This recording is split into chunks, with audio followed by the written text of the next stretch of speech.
200 কোটির সম্পত্তির মালিক এই গায়িকা। সম্পত্তির নিরিখে শ্রেয়া নেহা সুনিধিকে টপকে গিয়েছেন তিনি। বলিউডের সবচেয়ে ধনী গায়িকাকে জানেন?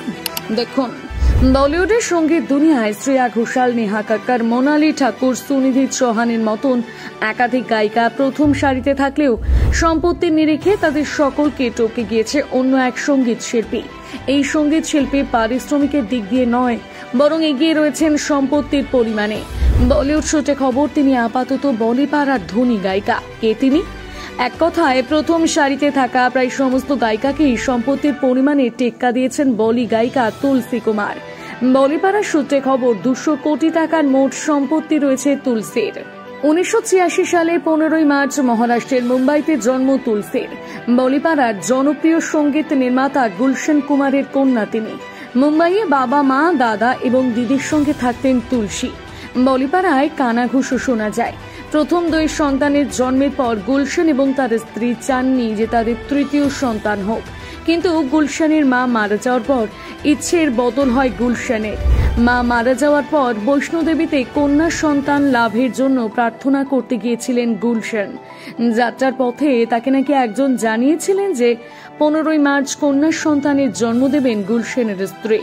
সেই তারিখেই গুলশনের কন্যা তুলসীর জন্ম হয়। নয়াদিল্লিতে স্কুল এবং কলেজ পড়াশোনা শেষ করেন তুলসী। মনোবিজ্ঞান নিয়ে স্নাতক ডিগ্রি অর্জন করেছেন তিনি। পড়াশোনায় ভালো হলেও গান বাজনার প্রতি তুলসীর আগ্রহ ছিল ছোটবেলা থেকে। সঙ্গীত নিয়ে কেরিয়ার গড়বেন তা স্থির করে নেন তুলসী। 2006 সাল থেকে হিন্দি ছবিতে গান করতে শুরু করেন তিনি। চুপ চুপকে, হামকো দিওয়ানা কর গয়ে, আকসর, টম, ডিক অ্যান্ড হ্যারি, फिर हेरा फेरी, भूल भुलैया, बिल्लू बरबार, दुल्हा Mil Gaya, Pathshala, once upon a time in Mumbai, ready, Dabangg 2, Aashiqui 2, Yaariyan, Singham returns, Roy, Saaho, Baaghi 3 মতন ছবিতে গান গাইতে দেখা গিয়েছে তুলসীকে। 2009 সালে নিজের অ্যালবাম মুক্তি পায় তুলসী। দর্শন রাওয়াল, হিমেশ রেশমিয়া, আরমান মালিক, জুবিন নটিয়াল, অরিজিৎ সিং, বাদশাহ, আতিফ আসলামের মতন গায়কের সঙ্গে গিয়েছেন তুলসী। বিয়ের পর হিতেশের সঙ্গে ব্যবসার কাজেও হাত লাগিয়েছেন। দুজন মিলে একটি সংস্থা খোলেন, যেখানে নাচ গানের পাশাপাশি মডেলিং এরও প্রশিক্ষণ দেওয়া হয়।